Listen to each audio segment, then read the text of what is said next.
Today's scripture reading will be from John chapter 14 and verse 6. John chapter 14 and verse 6.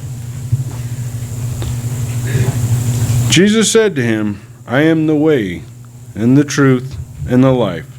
No one comes to the Father but through me.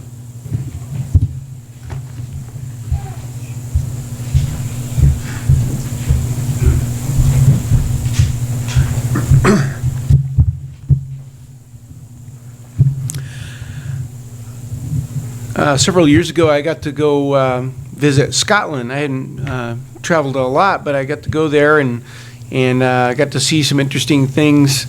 We got to do some lawn bowling, I think. We didn't try haggis or anything. I was curious about that. I noticed all the different, their accents and a lot of castles and things like that, but I don't think I really fully understood the difference between Scotland and the United States until I had some friends from Scotland come and visit me. So while I was there, I got to know a couple of people, and they had never been to the United States in the same way that I had never been to Scotland. And so I got the opportunity later, I think it was a couple of years later, when they came to the United States for the first time, and they landed in Denver, and I got to go out to the airport, and I was like, this is going to be great. I get to kind of be the tour guide for the nation. It was kind of be exciting. And so when they landed and I picked them up, we were driving down the highway. It was in the evening and driving down I-70 or something like that, and then hit I-25, and they needed to pick up some things before we got settled in. So their very, very first stop, their first encounter with our culture was King Soopers. And so we went in, just for the record, interestingly enough, when they left the United States years later, because they lived here for a while, the one thing that they took with them was Pringles. They really like that. So they don't get that in Scotland. But we stopped in King Soopers and we walked in, and they're not from a backward country or town or anything like that. But when we walked into King Soopers, he started laughing. And I mean, really, really laughing. I said, what's so funny? I never got that much out of King Soopers before. And they said, we've never seen a whole aisle dedicated to breakfast cereal. And I started laughing too. I'd never really thought about it before. Their hometown back in Scotland wasn't backwards or cut off from the world or anything, but their store had maybe a couple of shelves of cereal. Their local store didn't have the same level of devotion to cereal as we do. And it's kind of funny if you think about it. You walk through, and some of us who have lived a while have seen that change. We see aisles devoted to just one thing. There's some great things about the United States, and one of the noticeable differences is we love to have a lot of choices, and not just cereal. You can stroll through the mall and different outlets and browse through endless stores. Sometimes I feel pressure when we go out to eat. Sarah has to help me pick something sometimes, or I just pick the same thing, is the truth, actually. Because the menus are intimidating. It's like a novel in front of you, trying to figure out what you want. And of course, the same old story about television. 1,000 things are on and nothing to watch. Once upon a time, there was just a handful of soft drinks. For us, life is a salad bar. We just really like the idea of having all kinds of choices. And that's one of the benefits of living in this market, is we have a lot of things to choose from. But I wonder if this might explain one possible reason why many people find Jesus so offensive. They're fine with the idea of Jesus. That's pretty popular to a certain extent. The idea of Jesus is fine. The lightweight icon, as long as he stays in the manger, everything's fine. And they like that idea. But as far as the man who deals in hard truth and expects you to deny yourself, the one who won't let you do anything that you want to do, that man is very offensive to the world in general. And not just the world, but I think he's offensive to the religious world. And that would be, I think, surprising to all of us if we think about it in those terms, that religion has a lot of problems with Jesus, even those who claim to follow Jesus. But as far as his true nature, he was right up front about it. We just read this. Chad read this for us, very famous thing that he said, John 14:6, I am the way and the truth and the life. No one comes to the Father but through me. That's very exclusive. It's not a wide range of choices. The ones who were closest to Jesus, the ones who truly followed him, said the same thing. Acts 4:12. Acts 4:12. This again would be very offensive in many religious settings. This is what the followers of Jesus said, the ones who knew him. And there is salvation in no one else. For there is no other name under heaven that has been given among men by which we must be saved. There's nothing else to choose from. One channel. There's one choice. Either that choice or not. That's the choice we get to make. On this particular point, Jesus didn't budge at all, and neither did his followers. When it comes to any true answers, any real answers about real life, when it comes to the real truth, there's only one choice. The only decision in play is whether or not we accept that choice. And this, of course, ruins the bumper sticker, coexist. I know people have drawn attention to this before. And you see it once in a while. It says coexist. What I'm saying doesn't fit in very well with that idea. And the motivation behind that is probably admirable if you, to a certain extent. You know, if it's saying be nice to each other, great. I'm on board with that. Yeah. You know, we don't believe the same thing. We should be loving. Very, very true. Jesus was just as adamant about that, treating people with kindness and love. He was the first one to say it. But if I suggest that all the beliefs are accurate, that it's all truth, that doesn't make sense. It's funny to me, again and again, how the one area where we play the game of everything's true is the one area where it costs us the most. In the secular world, you know, we would never set out and just say, well, I'm going to follow my heart and you do what you want to do and I'll do what I want to do. Businesses could not run on that paradigm. And yet we bring our souls and put them at stake with that kind of thinking. I came across this guy. He wrote something. I thought I'd read it to you. This is a quote from this writer talking about religions. And he himself was a religious man. But he made an interesting observation talking about religions trying to accept everything and just be unified for the sake of unity. He said, they profess to include what is beautiful in all creeds, but they appear to many to have collected all that's dull in them. All the colors mixed together in purity ought to make a perfect white. Mixed together on any human paint box, they make a thing like mud, and a thing very much like many new religions. And that's very much of an eye-opener to me in particular, because this was written in the 1800s. This is nothing new. You know, it's not our nation, it's not our time, it's not our culture. We just like to have everything. And like he's pointing out, when you mix it all together, there's no purity about it. It's more of the color of mud and really not of use to anybody. And the bumper sticker, you know, coexist, makes the gesture of including Jesus, but he was never okay with this smorgasbord approach to philosophy. He is the one and only answer to the one and only issue of the universe. And that's why it's so important that we stand by this, but that we stand by it with love. I mean, we're going uphill claiming that there's one truth. So to do that with any kind of arrogance or to make it sound like we've got it all together on an individual basis, that's a bad, bad idea. So with great love, it's very, very important to do what the apostles, what the disciples did, and to teach the same thing, what they taught. There's no other name. Nothing else flies.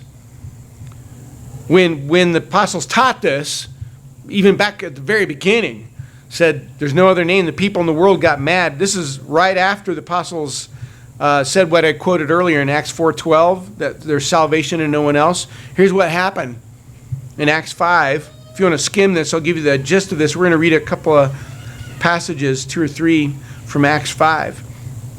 So here's what happened to them when they, back then, when it was all fresh and brand new, And they stood up and said, there's salvation in no one else. They were arrested for it in Acts 5. And this council, a religious council, was gathered to decide what to do about them. What are we going to do about these guys who are saying that Jesus is the one and only answer? So right away, we're noticing the world back then was a lot like the world now. There was an assortment of philosophies, a variety of trendy religious heroes, other belief systems. Essentially, the whole planet is Athens all the time. We believe everything. You look long enough, you can find somebody who believes it. It's nothing new. So there were things going on back then. Gamaliel was a member of the council. We're going to read about verse 36 here in a second. And he was one of the ones who had to decide, what are we going to do with these guys who are saying there's only one truth? So he stood up in this council, and he essentially said, here's the situation. There's a lot of guys like Jesus. There's a bunch of them. There has been and always will be. He's not the first one to come along claiming to have all the answers. This is what Gamaliel says in verse 36. He even gives a couple of examples. For some time ago, Theudas rose up. It's almost like he's saying, remember this guy? Claiming to be somebody. And a group of about 400 men joined up with him, but he was killed. And all who followed him were dispersed and came to nothing. So he says, remember that guy? If it was been in the news, he would have mentioned them. And says he was killed and the movement fizzled. Then he gives another example, verse 36.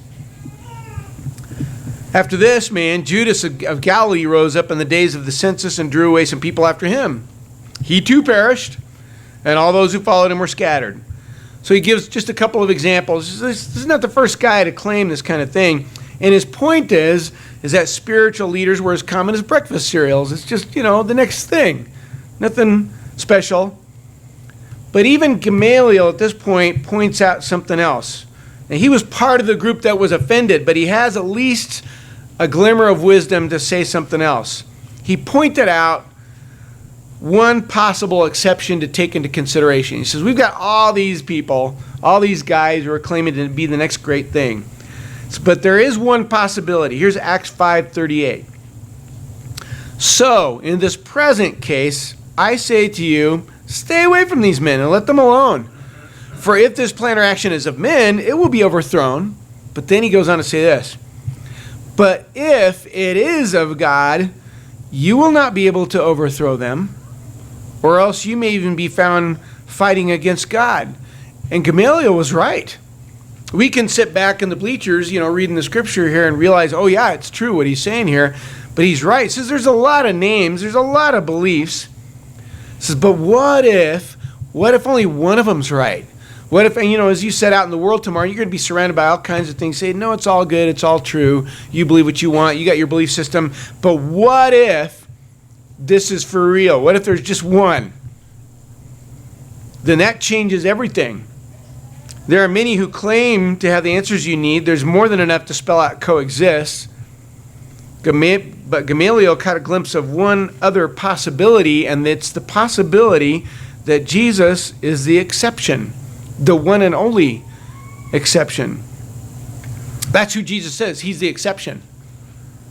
He's the only one who claims to have all the answers and then provides them. He's the only one.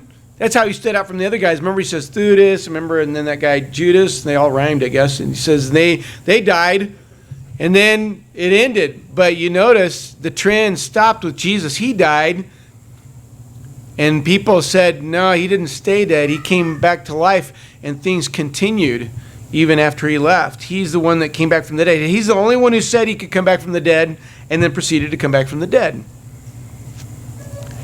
So all of this leads to one inevitable, very unpopular conclusion. There is salvation in no one else.